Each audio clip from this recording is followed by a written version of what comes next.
This is the Genesis Gv80 and it's a little bit like Joe Exotic because it saved a tiger.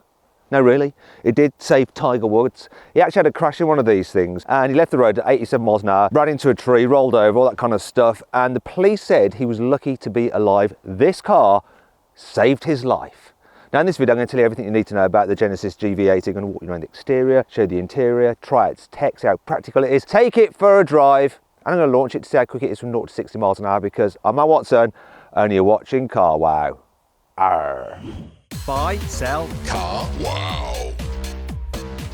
The first thing I'm going to do in this video is expose an exaggeration using the CarWow stick of truth. So look at the size of those exhaust pipes. They're absolutely massive. Obviously this car's got a huge engine. Look inside. These are just surrounds. Just got moderate size actual exhaust pipes. Bit of a lie. There's a bit more kind of subterfuge with the rest of this car. I'll come to that in a moment. Other than that though, really like the rear end. Like this split tail light design, big Genesis logo, nice roof spoiler. Like the colour of this car as well. Moving down the side, alloy wheels start at 20 inches, which is pretty large, but all but the entry level car get 22s. Look at the size of them, really fill the arches. Though I think the actual design of the wheels look a little bit aftermarket, which is a shame because the side profile of this car is just gorgeous. Really, really like it. The chrome here helping the look, the swooping kind of tail part here, really nice and very, very strong shoulder line there. It looks like it's got good muscular haunches. Now, if you go for a sport model, this part is like black rather than this silvery colour. And if you look here, these little side vents, they don't do anything, they're fake. And they sort of remind me of another car.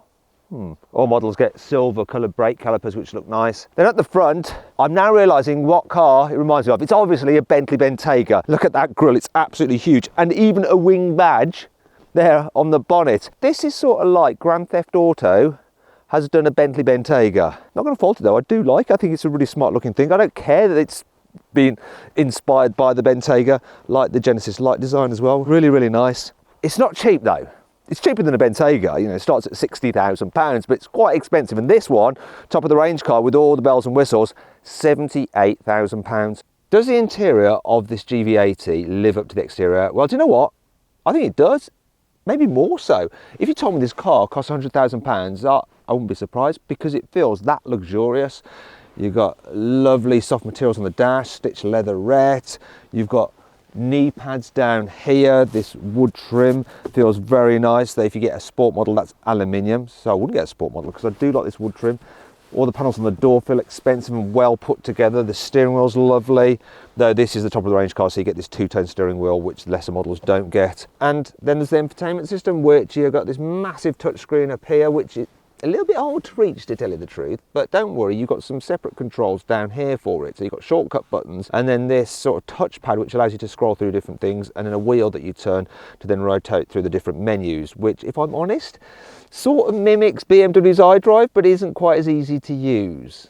In fact, the infotainment system isn't quite as logical as BMW's. Actually, it looks a little bit like they've copied BMW with their crystal clarity. Look, the way you've got crystal in there and crystal in there.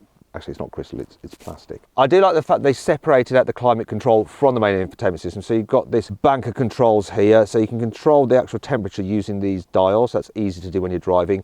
The rest of the buttons for the main climate are touch sensitive. Not quite as good as physical buttons, but still easy enough to use while you're driving. Same with the heated and ventilated seats, though you do have physical shortcut buttons for the infotainment system here. Let's move on to the digital driver's display. So this is the upgraded display. And you know what? While it gives enough information, it looks clear-ish. The resolution of the graphics is a little bit like mid-noughties. That needs to be higher definition. That is a bit of a letdown, if you ask me, which is a shame because everything else just feels premium, expensive and lush, especially the Alcantara headlining on this range-topping version. And I like this as well. The biggest vanity mirrors I've seen on any car. It can actually fit my entire huge head in there. Anyway, let's move on to storage. So underneath here, oh look, we have some storage and it's lined with felt, which feels premium. Quite a decent space actually under there. You've got your cup holders here, hold bottles reasonably firmly. Then if I go into here, oh, while I'm at it, look, everything's nicely damped, isn't it? Oh, dampage. Anyway, you've got your wireless charging pad down there and then 2 USB ports. The glove box, how well damped is that? Went down a bit quick, but then it has got some rather large books in it. So what we've got here, so this is the quick guide. How's this quick? It's in every language under the sun, so you have to like scan through it for ages to find your language. Why can't we just have my particular language for the market it's sold in? And then this is the manual itself, which is in this box to make it feel more expensive. Yeah, let's put that back. Actually, let's just check this now without the weight in it. See, that's properly damned. It was struggling under all this weight, but it still did a fine job. Can I put this stuff back in here? This is proper car reviewing, isn't it? Yeah, it fits. Okay, there is one issue though, I'm going to show you right now. It's the door bins. So, large bottle. Most big SUVs would be able to accommodate such a large bottle in their door bins, but no chance here. You can just about fit this kind of bottle. Look, that's a bit rubbish. But I'm sort of forgiving it because everything feels really soft and expensive down there. As for the driving position, well, this one has the upgraded seats and they are lovely, very, very comfy, and lots of adjustment in them. And it is easy to get an ideal driving position because of the range of movement you've got in the steering wheel. Look. See, it's a lot, isn't it? Yeah, I'm liking it in here. Here in the middle row, the Gv80, it feels just as luxurious as in the front with nice build quality. These diamond quilted seats, very, very nice. Knee room's good, headroom's good. If you need to carry 3 people in the back at once, it's not too much of a problem. Yes, there is this hump in the floor, but the footwells are so large. I mean, look at them, loads of space. And this middle seat is quite wide and cushioning, and the body itself is quite wide. It means it is room for 3 adults across the back. Not the most comfortable, but doable. Another thing I like about this car is the practicality here in the back. So you've got posh airplane style folders there. You have an armrest with cup holders and an extra storage area here. And if you need some through loading, look at this. You've got that.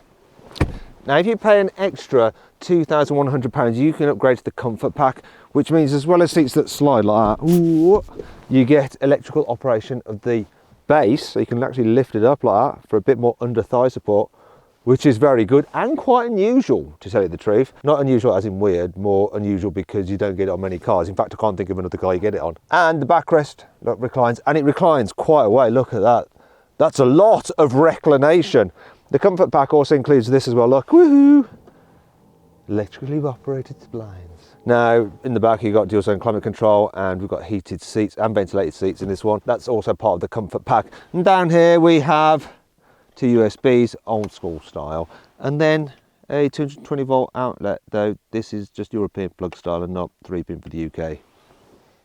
Why, Genesis? Why didn't you bother with that, eh? My only gripe really is the door bins, once again, like in the front. Small. You're only going to fit one of these bottles in there. Now, let's move in to the very back, see what it's like. How easy is this going to be, I wonder? Oh, I forgot to tell you about fitting the baby seats. Do you know what? I thought it was going to be a bit of a faff because the Isofix anchor points aren't behind some covers. You have to bodge in between the seats, but they're exposed quite well. So actually fitting a baby seat in this car is so easy, and you don't really have to bend down because the seat bases are high, and there's plenty of room that you can fit a rear facing seat without having to move the front passenger seat forward. Anyway, now let's check out the very back seats. So the third row, to access it, you press this button here and this seat will move out the way. That doesn't look like much of a gap for me to squeeze through, but I can just give it a bit of assistance. Right, oh, I'm not very supple. There we go. Oh, come on. Yep. So, let me move this seat out the way so you can see what's going on back here. Get out the way. Right. Now, what I'm going to do is pull this seat back to where I think I'm going to have enough knee room. So I determine it in the back where I want it to stop. Right, okay, that's probably about right. Let's try that. There we go. Now, as you can see, that's an all right amount of knee room there, but what's it like for someone sitting there? Jack, can you just jump in and see what it's like sat there? Can you fit? We could probably make this go back a bit further actually. There we go. I've still got enough knee room.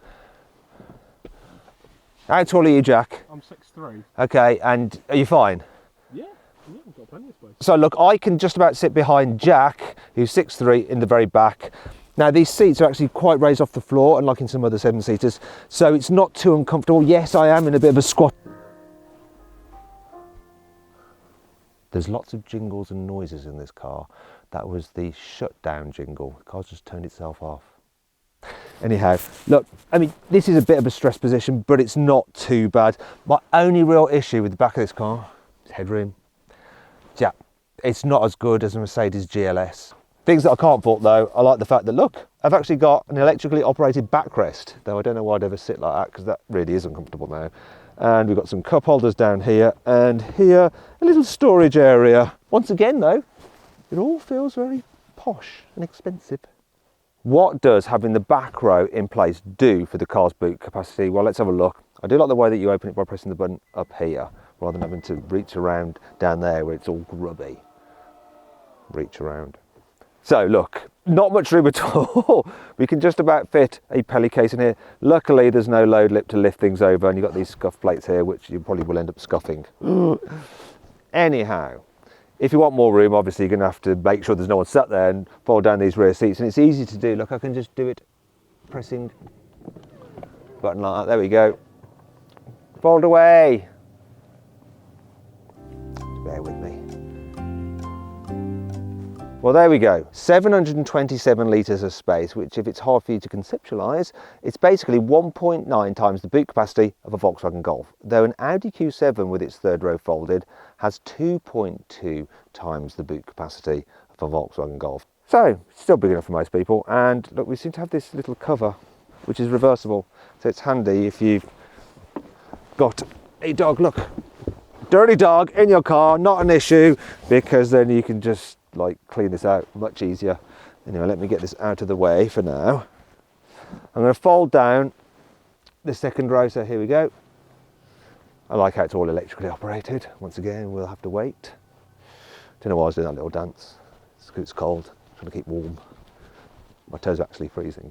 There we go, look at that. Massive, massive space, and it's almost completely flat, but not quite. There's a bit of a ridge there. It's done it again. It's always jingling at me, this car. That sounds rude, doesn't it? Like it should have some kind of restraining order for jingling at people. Right, anyway, look. See? So you can't just slide really heavy items straight to the front. You have to go round and lift them over the ridge, or do it this way. And that brings on to 5 annoying things about the Genesis Gv80. In most cars, once it's rained, you can clean your side windows so you can see out of them by just putting them down, but for some reason that doesn't appear to work in this car. Look, all the droplets are still there. While the BMW X5, the Mercedes GLE and the Audi Q7 can tow up to 3.5 tonnes, the tow capacity of the Gv80 is 2.7 tonnes. You might think that that's enough, but actually look, it's not enough to tow me. Look, it can't do it. I'm 2.8 tonnes, you see. Yeah, I'm just very, very dense, like dark matter. For some reason, Genesis hasn't bothered to fit any USB sockets in the third row. You just get an old-fashioned 12-volt socket. I would have thought the most important place to have USB ports would be in the back, where the kids are going to be, because you're going to want to keep their devices charged so they just constantly watch movies while you're driving anywhere, rather than just do your editing and going, I'm almost there yet, I'm bored, I need a wee, I'm hungry, Johnny keeps hitting me, all that kind of nonsense. Well, you've got Apple CarPlay and Android Auto. They're not wireless. Look, I'm connected by a wire, and when I remove that, it's all going to get an absolute shit. Oh.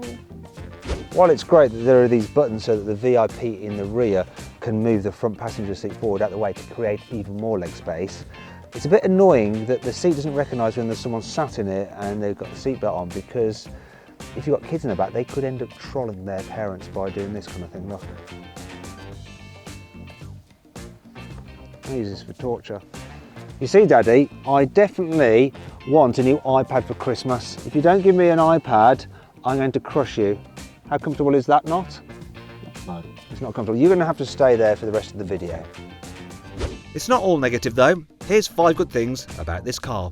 The Gv80 comes with 5 years warranty, 5 years breakdown assistance, and 5 years free servicing. Yeah.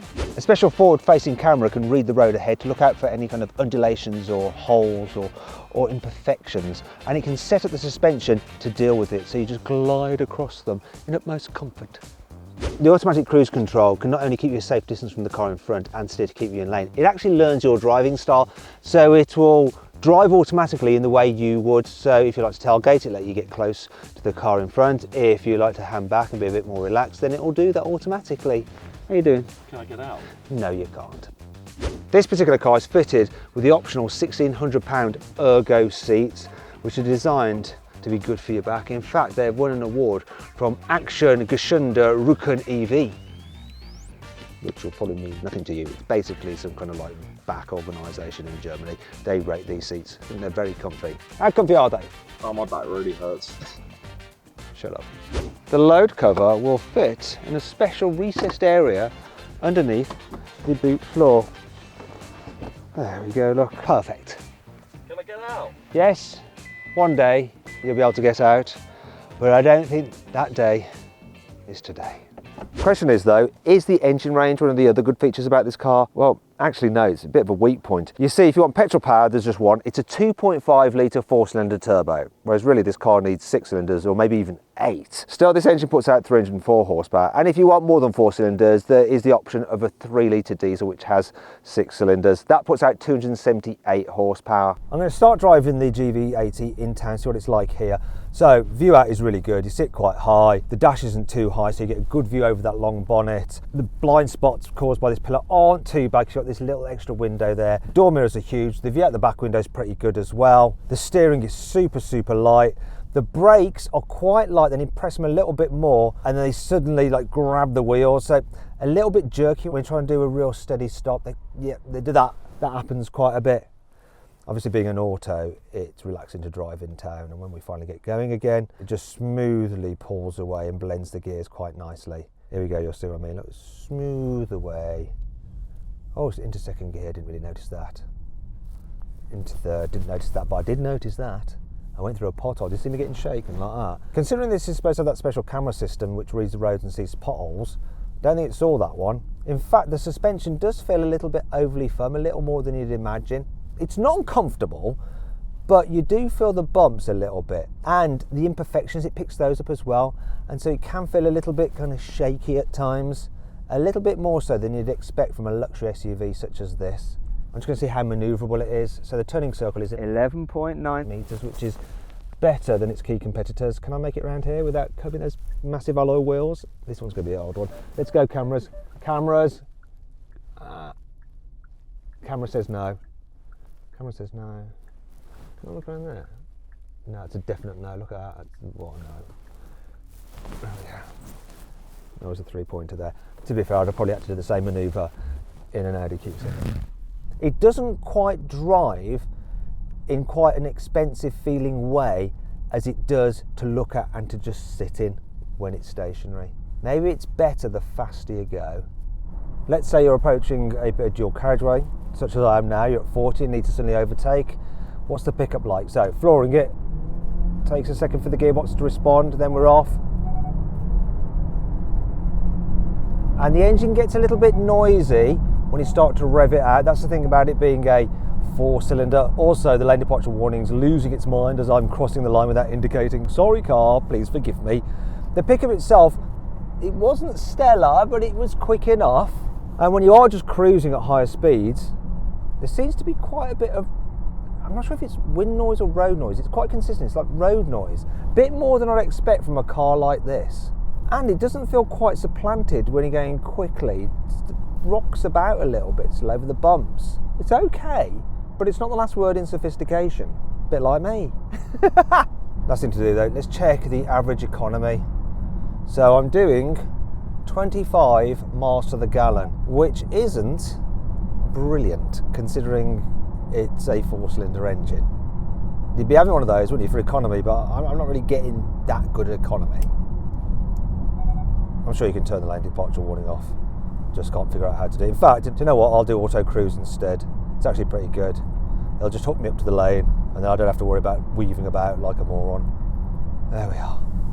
Just relax. The question is though, does the Gv80 cut the mustard on a twisty road? So I'm going to go into sport setting. Here we go.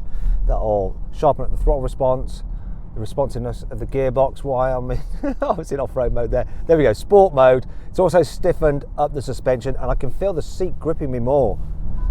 And that's the distance control because I'm too close to the camera car now and it's going crazy. Lots of safety systems that are quite vocal. This is a very vocal car. So once again, this road is a little bit bumpy, so I'm getting shaken around a little bit by this car. But will the firm suspension mean that it goes around the bends without leaning too much? And the answer to that question is, do you know what? It stays pretty blooming upright. And once again, more warning sounds and worryingness. It's doing quite a good job down here. It's hustling along the back road better than I thought it would do. It's just that the suspension feels a bit choppy still. It's annoying. And I must say, the steering doesn't feel like it's connected to the front wheels. It makes the car go where you want it to go, but you have no idea what's actually happening with the front wheels, how much grip you've got, which is kind of important on a day like today when it's slippy. Yeah, it does a decent job down a twisty road, this, but really, if you want an SUV that handles sharper and actually is overall better to drive, check out my review of the BMW X5 by clicking up there or following the link in the description. Genesis says the petrol version of the Gv80 will do 0 to 60 in 7.7 seconds, but we'll find out now with the specialist timing gear. I'm going to launch it.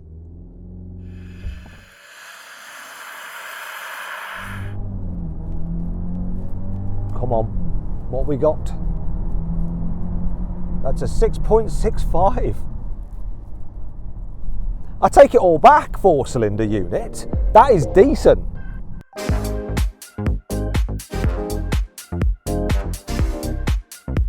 So then what's my final verdict on the Genesis Gv80? Should you avoid it? Should you consider it? Should you shortlist it? Or should you just go right ahead and buy it? Well, I'd shortlist it. Now, it might not have the badge kudos of the Germans or drive quite as well. However, it looks great and it feels so much more luxurious inside.